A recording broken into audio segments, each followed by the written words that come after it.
I'm here with Catherine Turriff, IB student number 001189-0015. We're in Bevel, Ontario, Canada, and it is April 2015, and we are doing her higher level visual arts IB interview. How are you doing today, Katie? Very good, thanks. Excellent. So my first question to you is going to be about your original or starting direction in this course. How did you begin this journey? Well, on the screen are my original idea page and my inspiration page that I started with.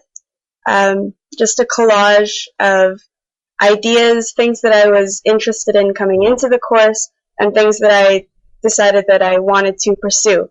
So I came into the course with this interest in furniture design, and I was very interested in the fact that it's such an art form that seems to be taken for granted, because I'm sitting on a chair right now and I'm not really thinking about it, but there's so much art behind it, and I wanted to recognize that in my studies. And then I also had, I was very interested in Icelandic culture, and that came from music and geography that I slowly was introduced to in earlier grades. And I realized that I wanted to pursue this interest, and when I realized that I could do a culture study, that was very exciting. And I also had a lifelong interest in architecture.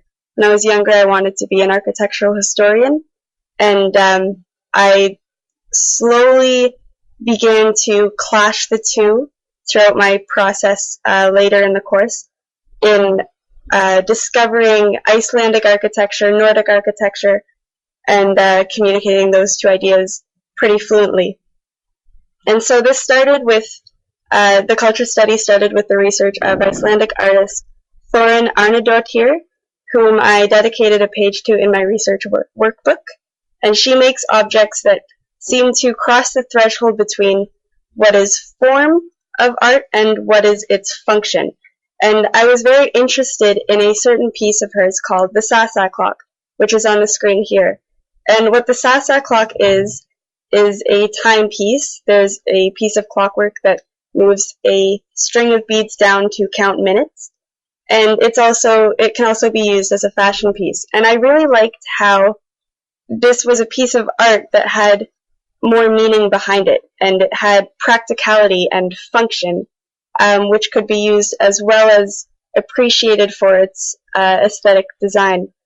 And this also connects to the practicality of art in architecture, which I experienced through my culture study as well. I explored a Nordic piece of architecture. I expanded from just Iceland to all of Nordic countries, and I researched Grundtvig's church in Denmark. I'm probably butchering that pronunciation. So on the screen here is a research page of Grundtvig's architectural masterpiece, I find. And I decided to contrast this very massive, solid, firm piece of architecture with what is fluid and soft. And so naturally that would be a contrast between the concrete and watercolor. So I decided to create a watercolor piece of this building that reflects this contrast. And then I really liked watercolor, and I started using watercolor in a lot of my pieces after on, because simply of its contrast from what is fluid to what is very solid. Now, you've referenced your research workbook several times here now. And how do you feel that your research workbook and your artwork as well show an exploration of the ideas around that piece you keep mentioning, the referencing cultural, historical awareness and cultural study? Well, it's very obvious that there's a lot of cultural aspects referenced in my research workbook. On the screen are shown graphic designs by Icelandic artist Siggi Eggertsson. And he uses very interesting geometric patterns and bold colors that seem to mesh into each other in a very fluid way. And I was intrigued by this way of art that he seems to create. And so I decided to adapt these geometric patterns and these bold colors into my own work, and I explored these ideas in urban planning pieces, which were done in watercolor and gouache, and these are shown here. And I explored these shapes in a more in a way that I connected to personally. They seem to look like cities to me, and the relationship between people and architecture, which makes up a city, and I really like that. And there's also historical connections in my workbook too. Well, they're not. I don't think they're referenced in my research workbook extensively, but throughout the course, I was inspired by 50s aesthetic and design. 50s colors, 50s interior design, and the idea of the nuclear family during the Cold War.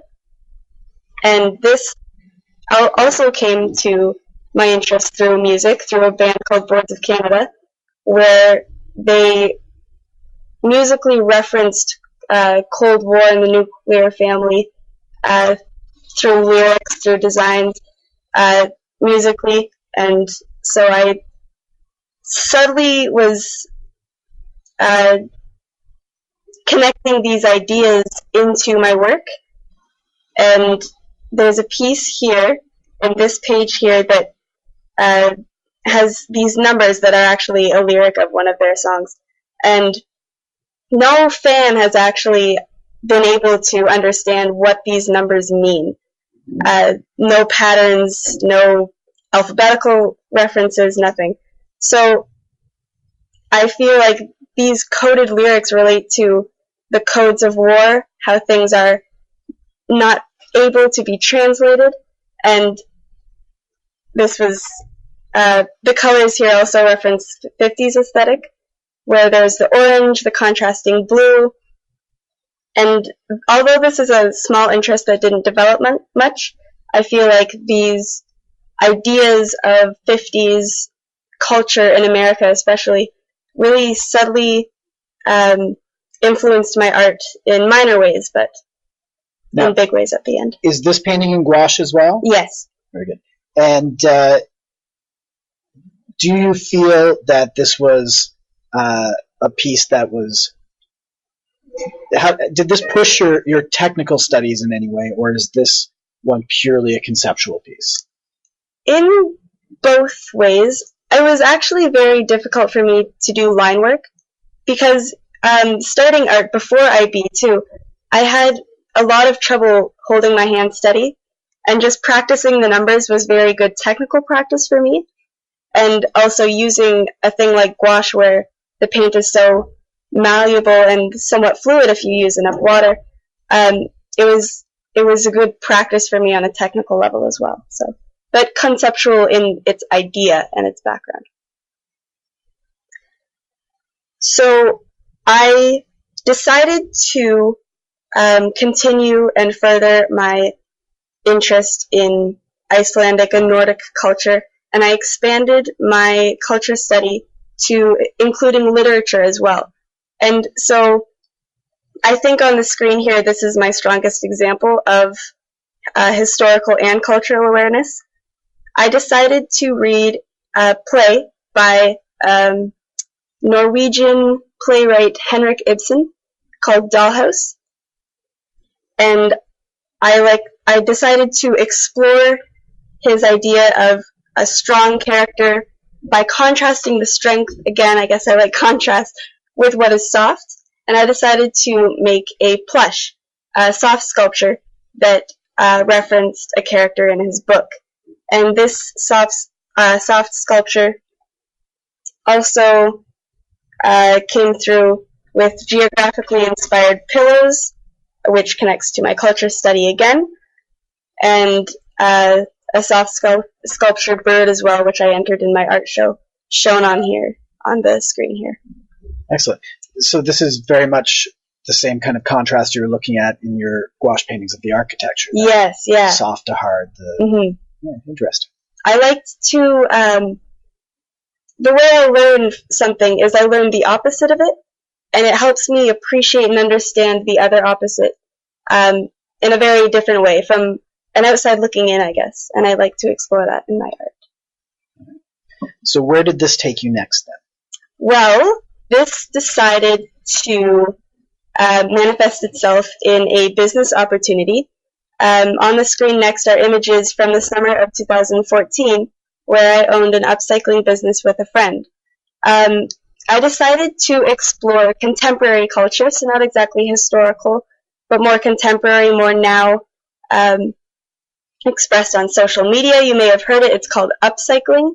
This cultural idea of taking what is old and recreating it, and that's exactly what we did. We went to old yard sales and found things on the side of the road, and we took fabric, we took wood, and we just recreated things, and it was actually very fun. And it also explores the idea of form and function, the practicality of art. Some things like old ladders you see on the screen, they were basically nothing, but we turned them into things like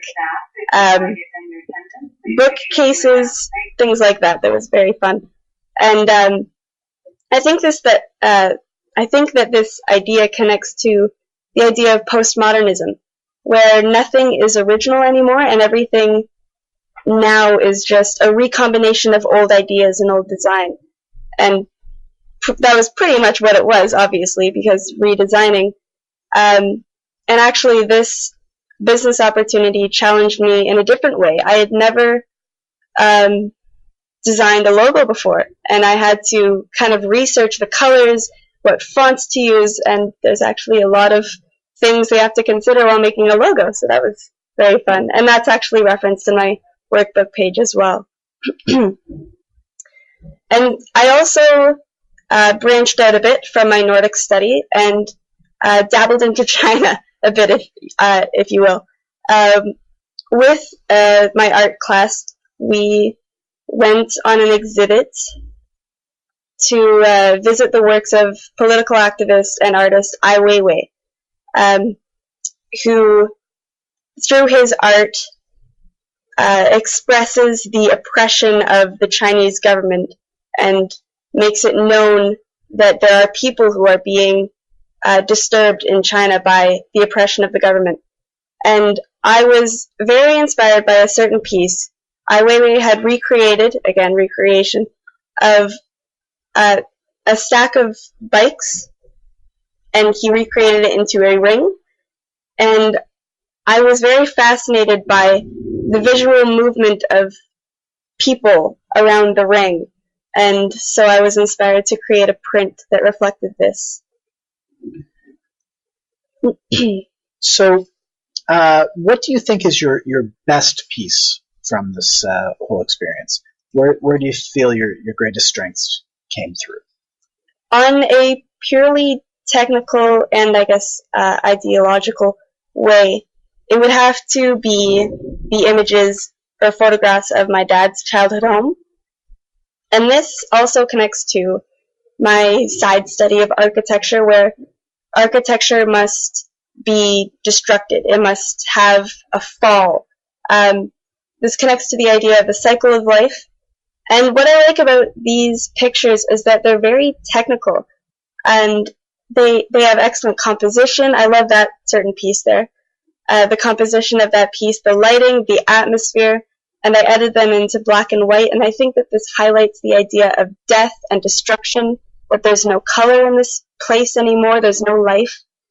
And I explored this idea further through a local artist, Bailey Moran. I talked to him. He explores contrasts between order and chaos, and I see in his work a lot of reds and yellows and golds, and they make me think of fire, make me think of death, things like that. And then I decided to reflect on the photographs of my father's home and reflect on Bailey Moran's art in a new piece, a purely original piece, painted it in gouache and a little bit of oil. So on screen you see my painting of a city destroyed by smog. And I feel like this carries on the idea of the relationship between people and architecture and the city, because it's sometimes a negative relationship. You see in China and Mexico City today that there's so much smog covering the skies, and I recognize that it's not all bliss, that there's some negative relationships that happen in cities today. Earlier you had said that you were doing some explorations in literature and reading. Mm-hmm. Are there any other readings that helped inform your understanding further that had a significant impact on your work? I would say definitely.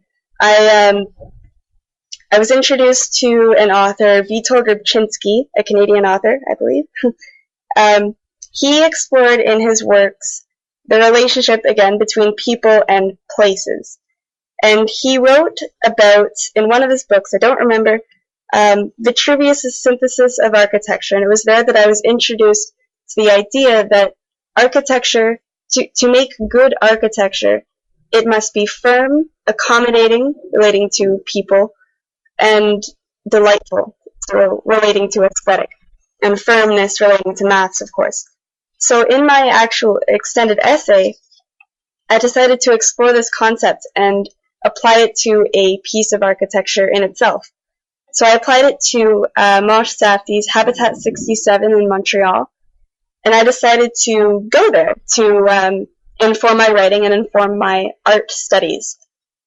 So this picture, I think, captures, I decided to take 3 pictures that really capture each part of the synthesis.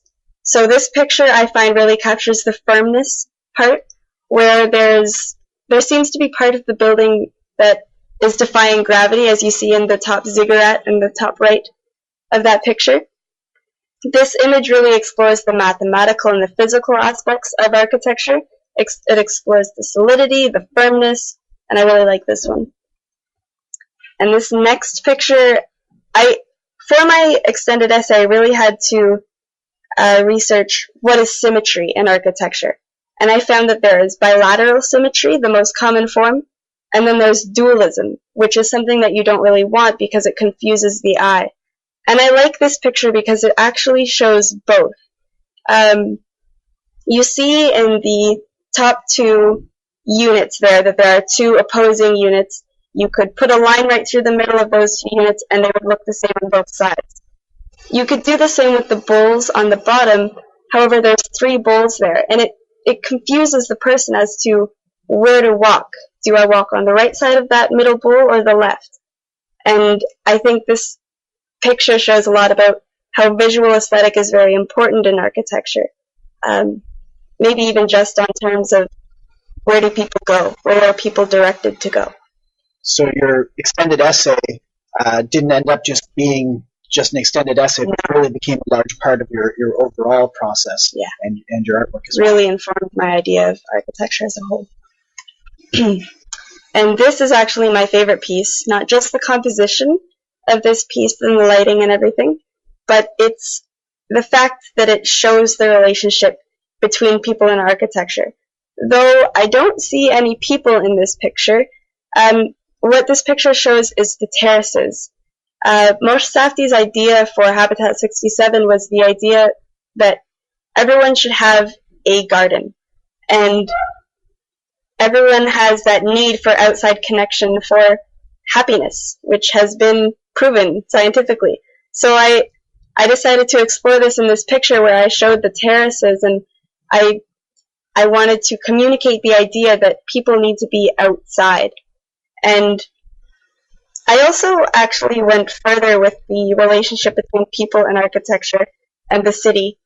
And I didn't even notice this at the time, but while I was writing my mathematical investigation, I was communicating the connection between people and architecture, as I was exploring the idea of whether or not Toronto's Canadian National Tower had an effect on the population of Toronto.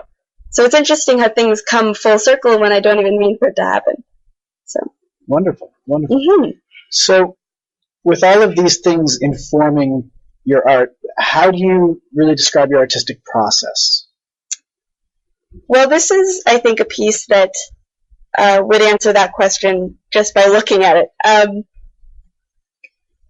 On the screen, there are houses that I made that were inspired by 1950s aesthetic. In the 50s, there was, after the Second World War, there was a need for housing, like immediately. There was so many families happening and things like that, and there was this breakthrough in urban planning where there was a need for a suburb. You couldn't just build new cities, you had to expand on cities with only houses. And so I was inspired by this, and I think there's a lot of connections here to the Cold War as well during the 50s, those 50s colors and 50s designs, and also to urban planning in itself. I was inspired, and I decided to create my own little Levittown, and that's the name of the town that was created in New York and also Pennsylvania. So I decided to make 35 houses, and I made them out of recycled material. This connects back to my business. They're made out of cardboard, reuse, paint, marker, just small things like that, small materials. And if you look closely, the houses, I will admit, are pretty ugly. They're not the most beautiful looking things. They have little bits of hot glue. The paint looks dripping on one of the windows in the middle. The roof looks like it would need to be redone if it were real. And this does not bother me at all, because for me, it's when I create a piece, it's the fact that I'm creating a piece. I'm not looking forward, well, of course I'm looking forward to the ending, but I'm not looking forward to just being done.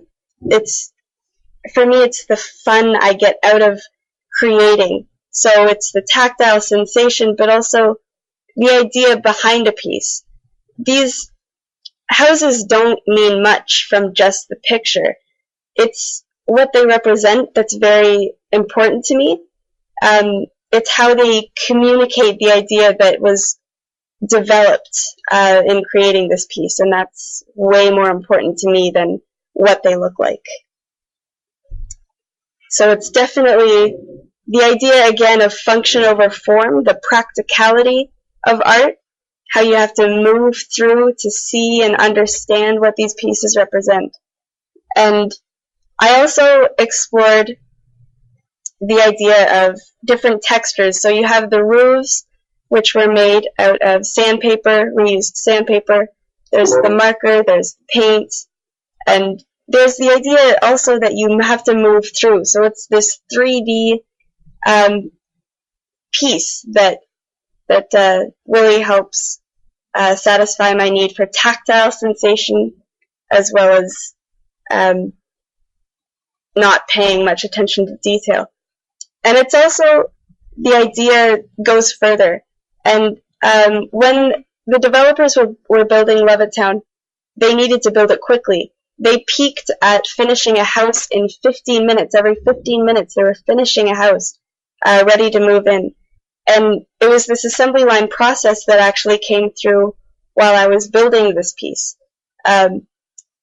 making the cardboard cutouts and then gluing them and then painting them and then putting on the roofs, and it all came through just as it would have actually did, just on a more fake level, I guess. Yeah.